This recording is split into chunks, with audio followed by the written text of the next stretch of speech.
Hello everyone. This is Mihai Algiu, and this is my friend Spencer Campbell, and this is part 2 of a previous interview that we had in the series of psychotherapy and non-duality. And yeah, last time we realized that there was so much more to talk that we need to have a few more such discussions, and this time we will focus more on what I believe to be one of Spencer's strengths and fortes, like just some brief introduction from working with you and working for you. I realized that you are approaching psychotherapy and especially working with couples as well as on oneself with one's own psychological issues. You are using this non-dual tantric model, philosophical model, with a very solid set of philosophy principles as well as practices to apply on oneself as well in working with couples issues and conflicts. And so I was pretty impressed and by the approach, and applied it on myself, and I'm still learning a lot from you. So I wanted to focus our discussion on this, and I just want to say also that I know in the West and Europe this movement somehow arrived, and it still uses the same Tantra, and for the larger population, Tantra is associated with full body orgasms and improving intimacy and connected to sex, energetic sex, and all kind of things like that. And I did some research, and so real Tantra, true Tantra, is pretty far from all that. And even I talked to some trustworthy tantric teachers saying that the sexual aspect is like 9 to 11% of the path. So I just wanted to make this distinction, and I wanted to to go straight into it, and perhaps you can maybe outline some of this the philosophy or the principles, and maybe some of the practices for oneself on oneself, and then as the conversation wanders to go into couples or couples therapy. So welcome Spencer. Thanks, Mihai. And yeah, so let's continue where we left off. I think last time we were talking about this shift in perspective where awareness or presence becomes something that's felt bodily. And then from that standpoint, we can explore our bodily emotional relationship to that presence. And that's becomes the basis for what I call the individual practice of relationship. That bodily emotional relationship with presence becomes necessary for dealing with the challenging feelings that come up in relationship in a way that can ultimately lead to harmonious or peaceful relating. So, or what we could call a healthy relationship. And so when we discover that relationship to presence isn't just abstract, but it's actually a bodily reality, one of the primary dualities of that relationship is the breath. And so the breath actually becomes a starting point, kind of like a departure point for this exploration of Tantra. Because when you have the breath, you have the inhale and you have the exhale. And what we're talking about, because we're talking about this relationship with awareness, is something you can call spirit breath. So that's breath that is alive with this sense of awake space or presence. And then Tantra essentially, I think you were pointing to this in terms of like the misconceptions of it, Tantra essentially is the exploration of the basic duality of manifest life, which you could call masculine and feminine. And that duality is apparent in all things. It's actually It's not a black and white or clear distinction, which we can talk about. The distinction ultimately breaks down, but it's a useful reference in exploring bodily emotional existence and also relationship. So this starting point with the breath is that when we have the breath, we have the inhale and we have the exhale. And there's a different emotional quality to the inhale and the exhale. And so when I'm breathing in, when I start to feel that the breath is imbued with this sense of awake space, when I'm breathing in, I'm receiving that presence. I'm allowing it into me. And so that becomes this reception of presence as a nurturing, soothing, supportive, unconditionally loving emotional experience. And you could call the in-breath, just by the feeling experience of it, the feminine or the ma aspect of the breath. And when you explore it more and more deeply, start to feel or see why people talk about how the in-breath has the qualities of what you could call the divine feminine or the divine mother, the archetype even of the divine mother. The sound of the in-breath being ma, and the feeling of that sound. And then on the out-breath, the emotional quality of the out-breath when you explore it is quality of letting go, dropping through, releasing into that awareness that is holding everything and pervading everything. And the sound of that, sound associated with the out-breath is da, and the feeling of that sound. And this is why we talked about last time that one of the few syllables an infant will say is after om, sa om, breath begins in the body, then mama, mama, mama, mama, mama, da, da, da, da, da, da, da. This universal signifier of mother and father. So this is the sound associated with that dualistic lens on the breath. In-breath is ma, receiving love, which is ultimately the practice of feeling loved or self-love, to receive presence into the me that by its nature feels unloved. And then da, letting go, emptying out into what's holding us. And so this is the essential basis for this exploration and relationship with presence through this dualistic or tantric lens. You gonna say something?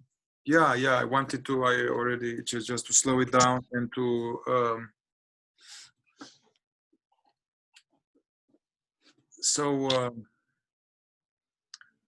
Yeah, I like that a lot, and it seems very meaningful, essential to this approach. Is that the bodily relationship with presence? So it's not dry witnessing presence, dry and remove abstract.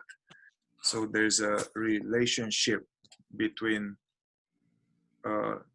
consciousness and the felt sense of consciousness, and then the breath is happening within. Somehow the awareness of breath, but not just dry awareness of breath, but somehow some kind of more like almost a wet or emotional awareness, loving awareness of breath is an important component. And then you were saying that like the inhalation is more like the feminine. So within this duality, within non-duality, there is the duality of male and female, and within this, in the essential breath of life, because the universe is breathing, everything is breathing, we are breathing, it's happening by itself. There's the intake, it's an opportunity, it's like the feminine being nourished, and it's an opportunity to, let's say, consciously be aware of breathing in presence, breathing in presence, so to say. Your body can breathe in presence, and then releasing into presence, this feminine, masculine. And actually, I remember we were working in the past, whenever I had some trigger or emotional stuckness or strong feeling, and I was psychologically trying to work with it, you will bring me to to this. And actually it's very relevant now because, you know, I just came from home, and then I feel, you know, I feel pretty good, but but there's some stirrings, some emotions in my body. So actually it's very auspicious that I can really test this right now. Yeah, Yeah. so I just wanted to slow it down a little bit, and I'll give it back to you. No, I appreciate that, Mihai. And it's such a wonderful resource. Really, the basis of it is this discovery that awareness is actually unconditionally pleasurable in the body, because it's the context of reality, like we were talking before. Essentially awake space. And then as we become conscious that awake space is the essential substance of the body, there starts to become this awareness of an unconditional pleasure of being that includes all the content of experience, the whole spectrum of emotion. There's a pleasure that's coursing through it, which is the thing that ultimately makes freedom possible. And this reception of that presence through the in-breath, it's a whole bodily reception or a whole bodily awareness, but also within that, there's the reception of it through the in-breath. And what's interesting, I think we've explored this, is that almost all of us have a resistance to receiving presence through the in-breath for whatever psychological, emotional reasons. Usually it has to do with emotional wounding in relationship to the mother. Yeah.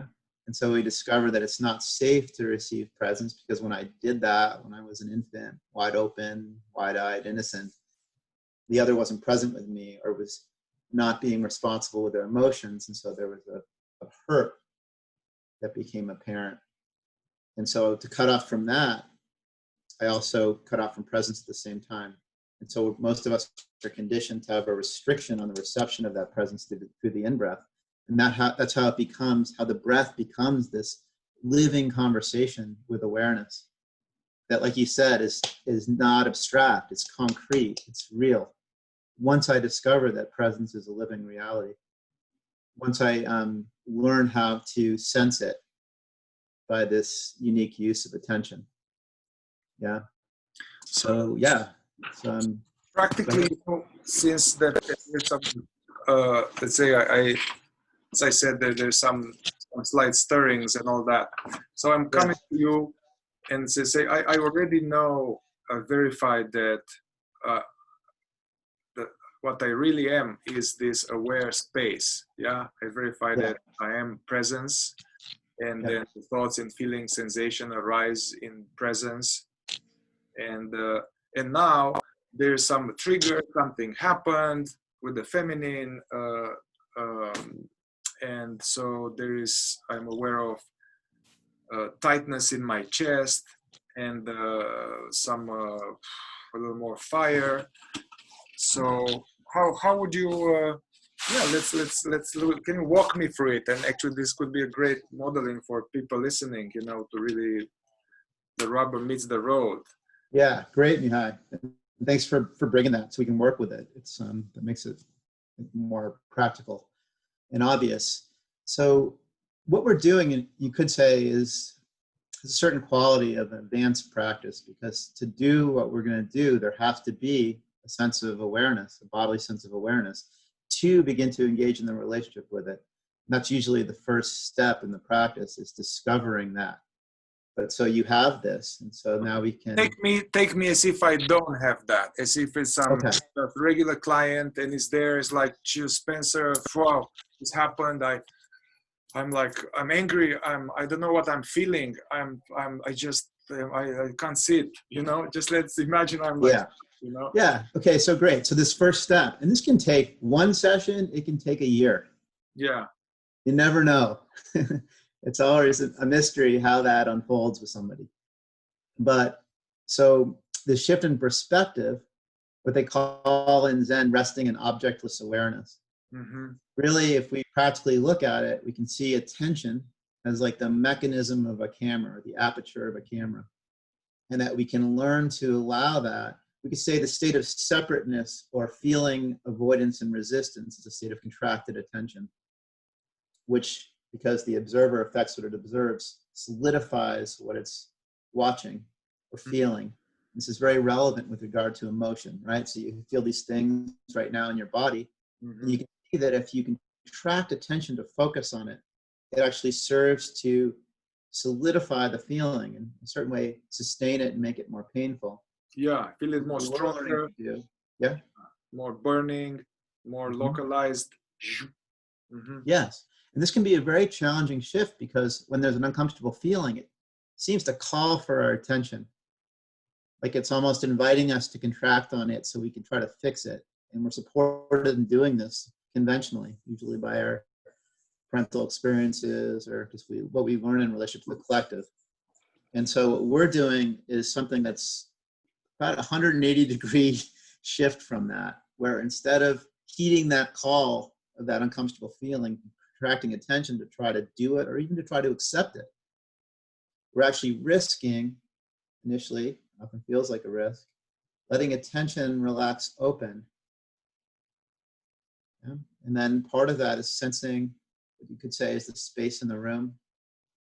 I often point to sounds because sounds communicate the fact of physical space. And physical space is a wonderful pointer to the natural and always already available quality, expansive quality of awareness. You could say awareness is the greatest lens of this moment. It's all the perception of this moment is occurring within awareness. And so what we're doing is relaxing into that wide angle view. And there's a softening of attention. I stop focusing on it. I open the aperture of attention. I don't try to get rid of it. I just open to the totality of, the now, the sound, maybe the bottom on the chair. Yeah.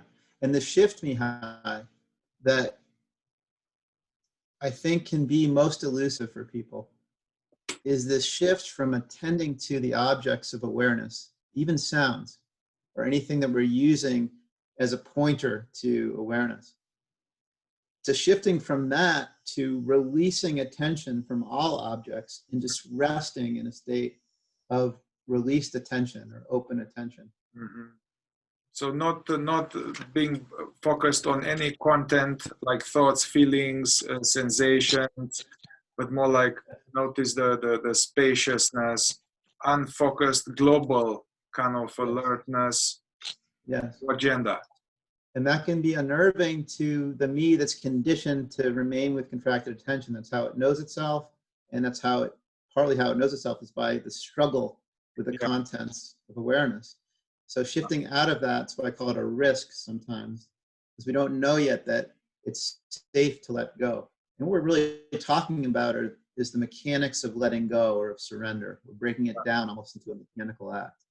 And so learning how to release attention from the objects, even as they're arising, we're not suppressing feeling or against anything, but we're just shifting our attention. So now feeling is included in this more spacious view. And as the observer relaxes into this natural spaciousness, everything that it perceives is revealed to be of that quality of spaciousness, most importantly, the body-mind. And so then we start to feel that these painful feelings are actually not solid in the way that we perceive them to be when we related to them with contracted attention. They actually do have the essential quality of awake space. So they're softer, more gentle. Yeah, so let's slow it down here a little bit, sorry. So yeah, a little more zoomed out.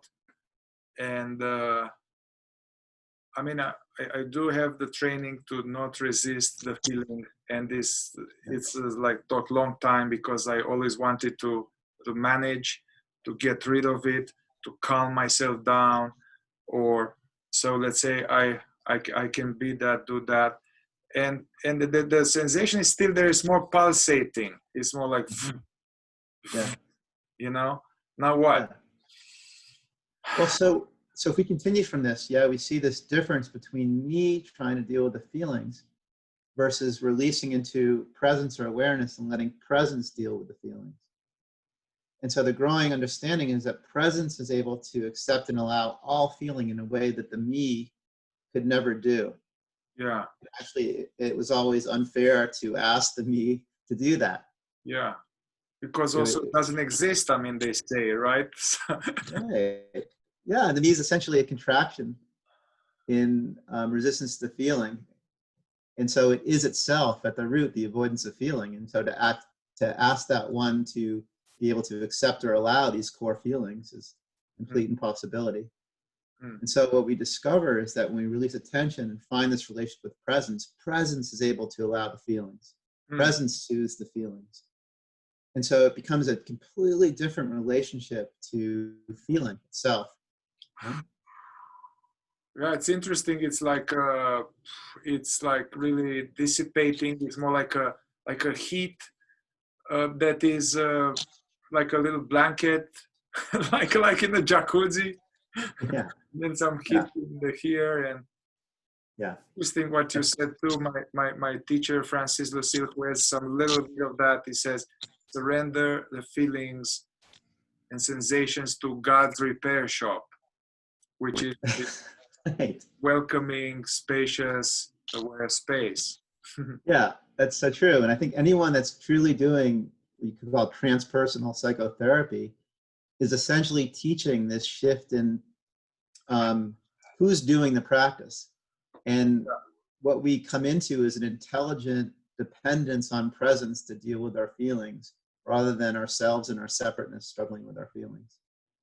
And that shift is so significant that it oftentimes feels to people like what you could call awakening. It's such a profound shift in relationship to self. Yeah. And it is the beginning of the possibility of absolute surrender in the face of all feeling. And then why we can count on it is that why it's not an experience is that we're learning to relate to the context of life, not the content. And so that the pleasure of that spaciousness is always available and does include all feeling. And then practice can begin because we're discovering that it does include more and more and more. Yeah. And so more of our feelings are translated or transmuted into this experience of being of the quality of presence. So hang on a second. So now for me, really, it's like peace and just some slightly pleasurable heat. But I remember that I had a lot of washing machine turmoil. I'll come to you, and that will still persist. And I will start to have like tears coming out, and then you will go into this using the breath now. So let's say if I still had it, how would use this spirit breath, the ma and da, in the context of, now tuning to the open attention, alertness, this the sky, the background, and then they're still like, how would you do it? Well, that's good, Mihai, because it's not like an instant thing. It's not like you get this and then snap your fingers and then all feeling is like instantaneously and absolutely transmuted into space. It's usually a process where we're discovering how to let it in more and more freely, and how to let go into it more and more freely. And there's actually this growing love relationship that strengthens just by the natural gratitude that relief is so unconditionally available.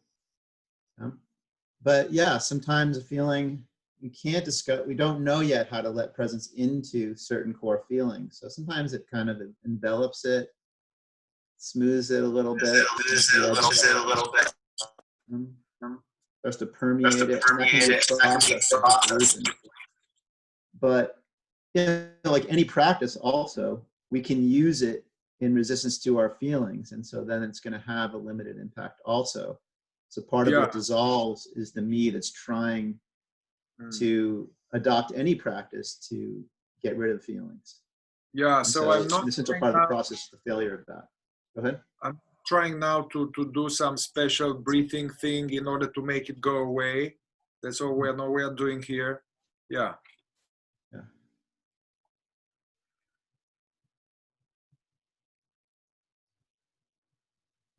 And you were telling me before, like to like breathing in to feel as if I'm breathing in loving, soothing presence into the lungs, into the ailing areas, to like, I don't know, like to be soothed. And even like, I remember you were saying to be soothed by the very grief that I had, which was very like, what? Yeah. And to let it in that way, which is a growing process of trust. And then we find that it is inherently soothing. And we can include more and more feelings. So yeah, so when I discover that I can receive this, then it's how can I let it in more? Oftentimes there's a false ceiling on the reception of presence where it stops below the heart. And so exploring that edge, letting it touch that more, and just whatever tight places in the body, and just discovering how to let that awareness into those places. Yeah, and then I think heat is back. The heat is back, and it's like the river meeting an ocean or something. It's like, yeah. And then similarly on the out breath, there can be a false floor where we don't let go all the way. And both of those restrictions, they're pretty universal.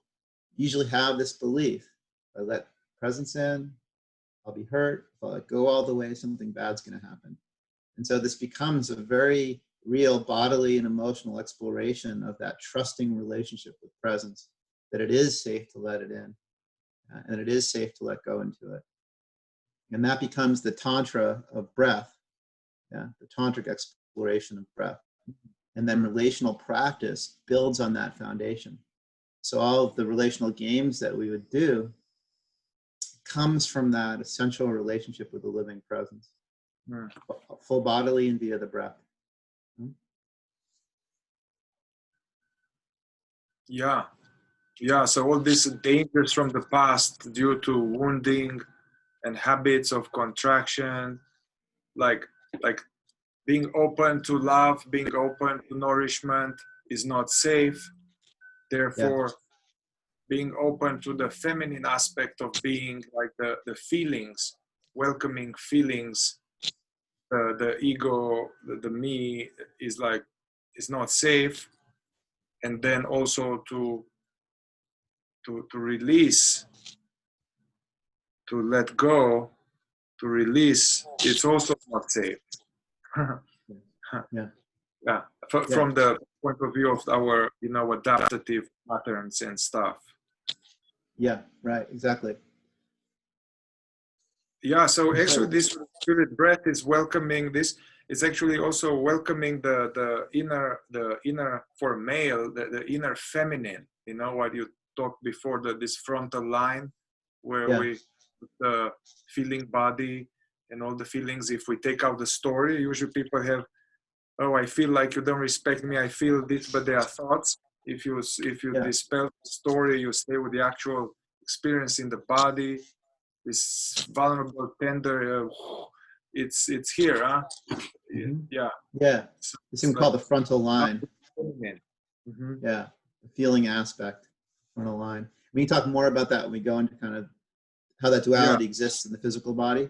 But just one more thing about this relationship to presence that becomes amazing to experience is that when we start to engage in this manda aspect of the breath, start to discover that there's almost like a reparenting that happens.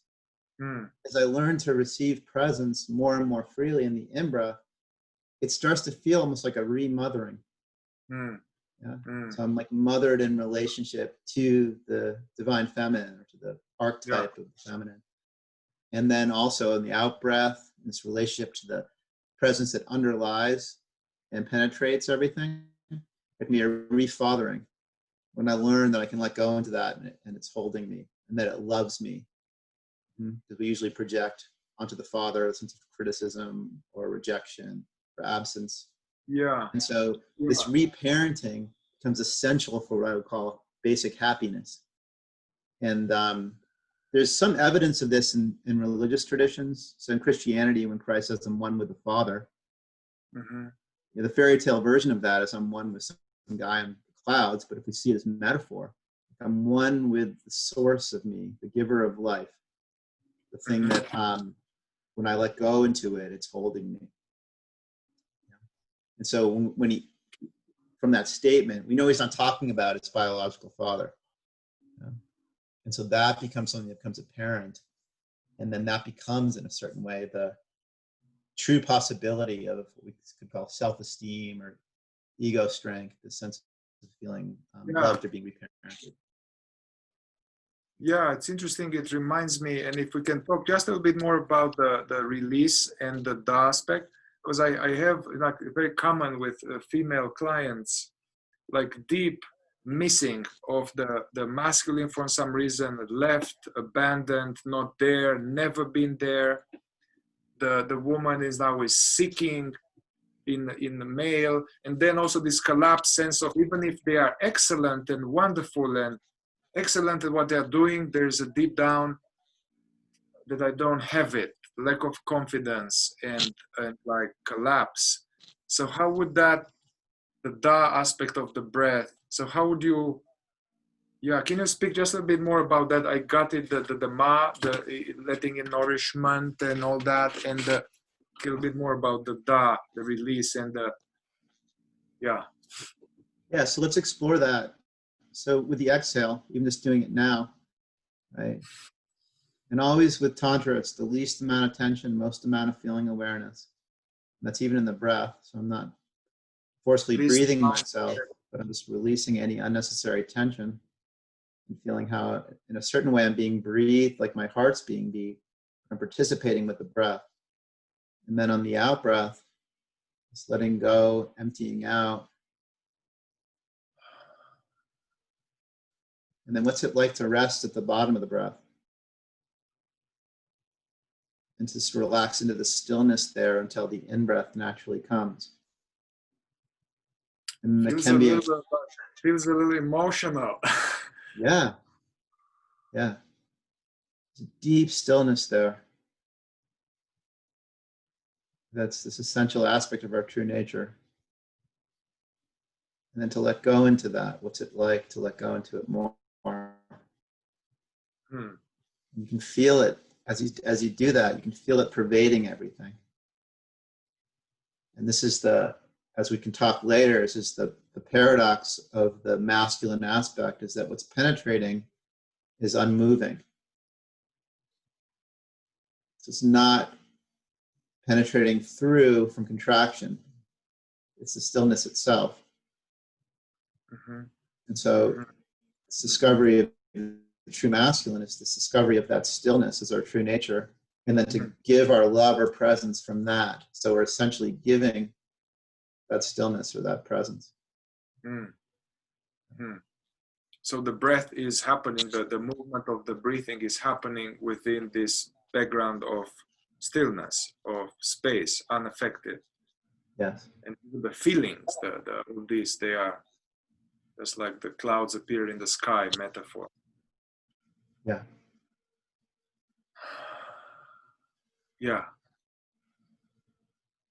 And so usually at the bottom and the top of the breath, there's a still point.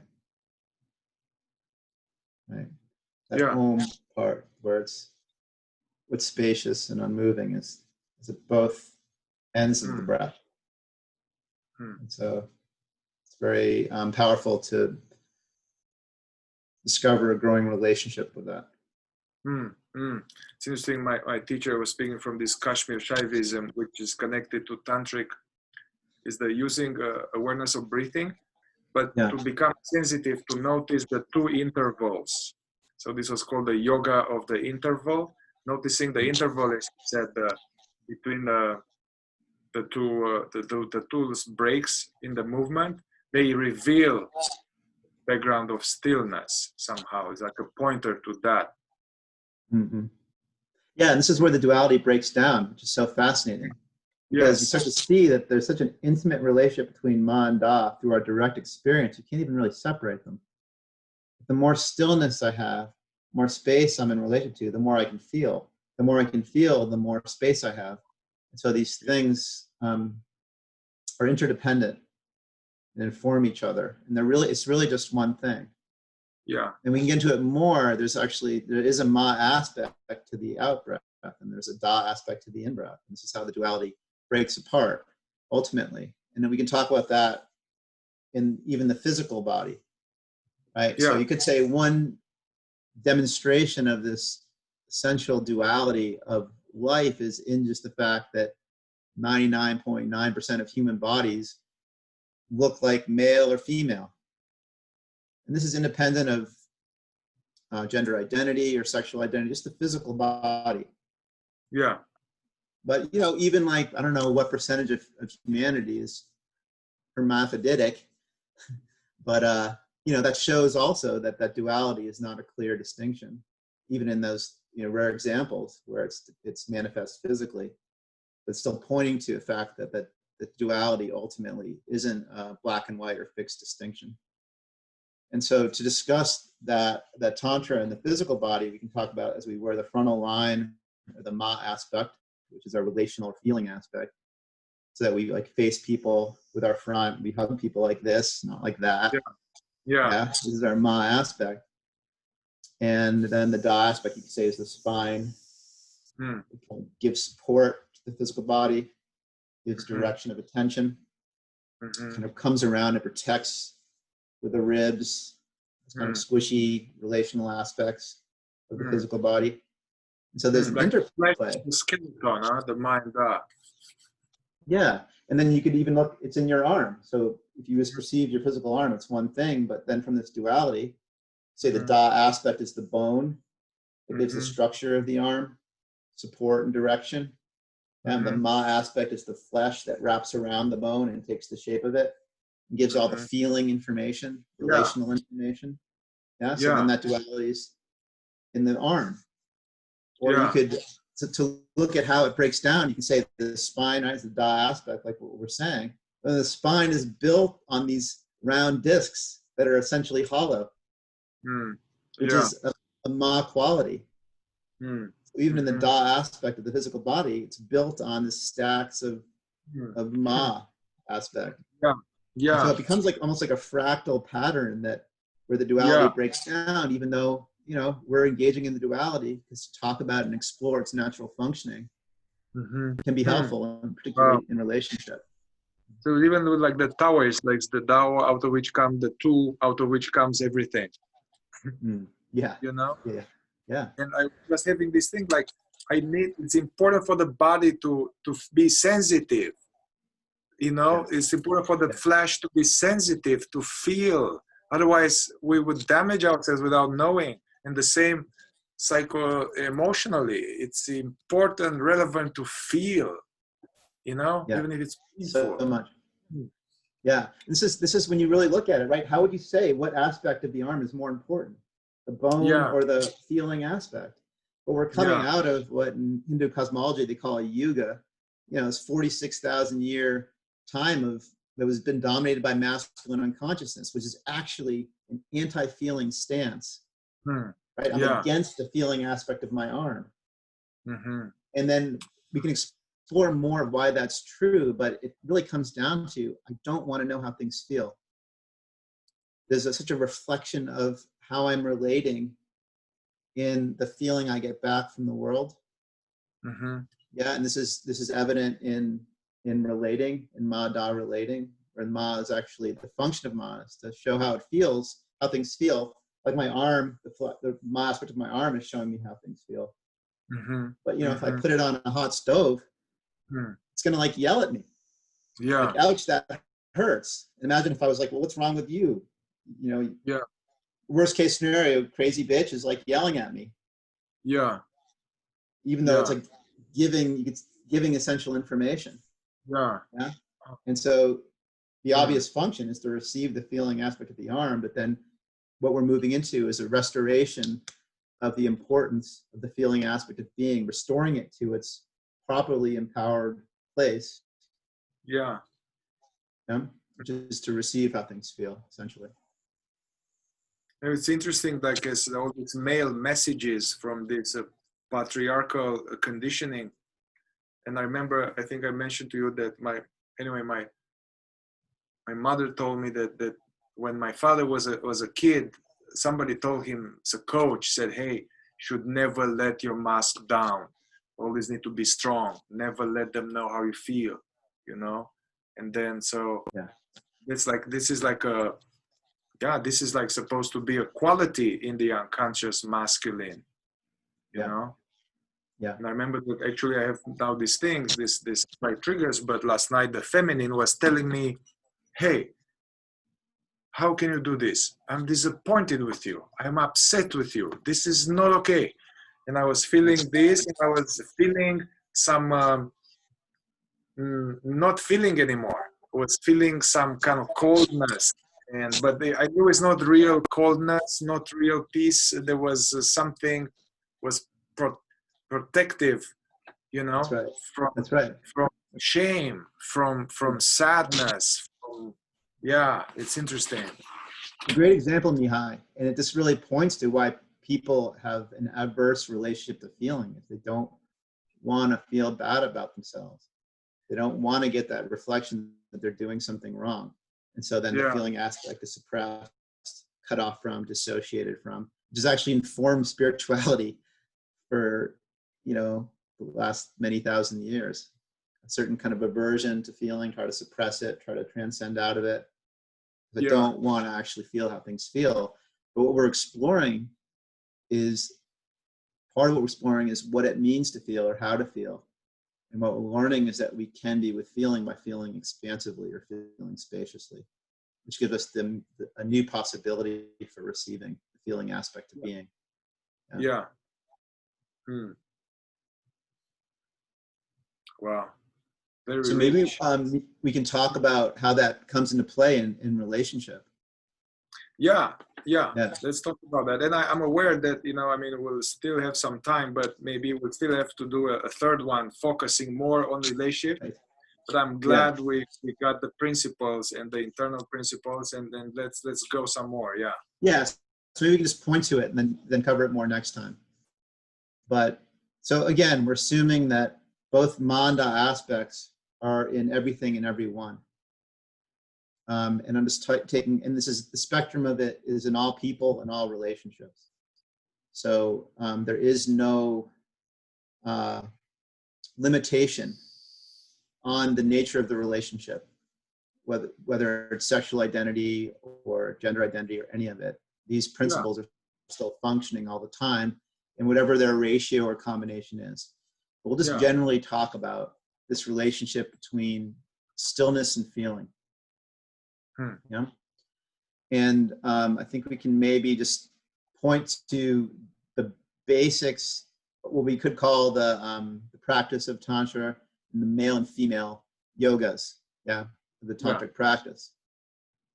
And so, you know, what I say to most men is that there's a hurt little girl inside, which is the result of cutting off from the feeling aspect of being. And a really powerful thing to begin to notice is that, so we'll just take like a heterosexual relationship to start. So for the man to discover that he's actually relating to his female partner the same way he relates to his frontal line or feeling aspect. He relates to his female partner the same way, with the same strategies he relates to his own feeling aspect. And the female, in this case, becomes an externalization and a reflection of that relationship. Well, only when I hear you say this, I just hear you and then I feel sadness. Yeah, that's good, man. That's good feeling. Because it is. When we really start to see it, it's like, oh my God, I was cutting off from feeling, projecting it onto my partner, feeling offended when that reflection comes back, and then blaming her. Instead of knowing that my job is to feel all that here. And then when I do, it completely transforms how it appears externally. It's almost like a magic trick. Yeah, so the masculine actually was uncomfortable with her feelings. Was like too long, they are too intense. It's like I'm you know, the masculine, the unconscious masculine is uncomfortable with all feelings, her feelings, my feelings. Can you just stop it? And then if they continue, then it gets upset and puffed up, like, you know, That's right. goes into attack. It's more Right. comfortable to go into attack feeling, you know? Yeah, and that's what's amazing, Mihai, is that that's already how we're relating to ourselves and our own feelings. But this gets accentuated and exaggerated in relationship. But what we start to see, and actually what's empowering to see, is, oh my God, that's how I'm relating to myself. And I'm just playing it out here, and I'm doing the same thing to her. That violent relationship to feeling, I'm already enacting in myself. And I've been suffering it my whole life. Yeah. And here it is. And when I can see that, it's actually empowering. The typical unconscious masculine is cut off from it, gets the reflection. It's like, what's wrong with the crazy bitch? Yeah. Yeah. Not seeing that it's almost like puppeting it by how he's relating to feeling here. Yeah. And this is the thing, just to shift. Sorry, let me say one more thing, Mihai. To shift is like, it's very helpful for the feminine to know that that's actually what's happening. And that the function is to vulnerably express how things feel. And that's actually what's happening in the physics of it. And so it can be very relieving for the feminine to know that that's what's happening. Because there's a lot of crazy making just in conventional culture. Because feeling is blamed for, being irrational or being crazy. And then suppressed in this from that ideology. So say this again, it broke up the connection. It's very important for the feminine to know that reflective mechanism is happening. Yeah. And also that so much of what Ma feels is what the masculine is refusing to feel in itself. Yeah. And so this problem of the dilemma for the feminine is that it's sometimes unclear what it's feeling, if it's feeling itself or feeling what it's wrapping around. Yeah. And so there's an inherent confusion, and that's part of why the expression of how things feel is so essential. But then that requires a mature masculine to receive that information and not simply blame the feminine for it. Yeah. If the masculine can receive that information because it knows how to, in a certain way, receive criticism through the I'm bad feeling, then there can be a conversation. It become clear what's mine and what's yours. What's actually happening on a feeling basis. It makes me think of I have some clients, the man says, hey, why can't we just be nice and have peace and be nice and sweet? Whenever the woman gets, it's not right. It's the man is feeling really uncomfortable, and then either shuts down or becomes violent or collapses. And then starts breaking down and says, why can't we just have peace and nice, like in the honeymoon, And also to me, in I guess patriarchy coming into the origins of psychology with Freud and starting to work with this hysteria, So the welcome feminine is called hysterical. Right. And you just know that back then, so much of that quote unquote hysteria was like, oh my God, the masculine feels horrible. And there's no support and understanding that that's what I'm feeling. And I don't know what to do with these horrible feelings. So it comes out in this quote unquote hysterical way. Yeah. But if the masculine were just to receive that seeming hysteria would instantly relax. Just by that receptive circuit being established. Yeah. And this is when we're talking about the physics of Tantra, the physics of relationship. It's actually amazing when you see it and very empowering. But so maybe we should, we're out of time now, but to resume maybe next time, just how that flushes out more in human relating. We can talk more about like kind of the Ma and Da practices. Yeah. So we'll go next time into actual relational philosophy, relationship practices, taking all this into the couple. Wow, that was very evocative and inspiring. And I've been exposed to this for now a year, and I can see each time it's not like a one-time deal. You get it. But it's true. It's a deepening, unfolding exploration. It's so helpful for a relationship. So awesome, Mihai. Wonderful to sit with you. All right. All right. Until next time. Thank you. We'll do another one. Okay. Bye-bye.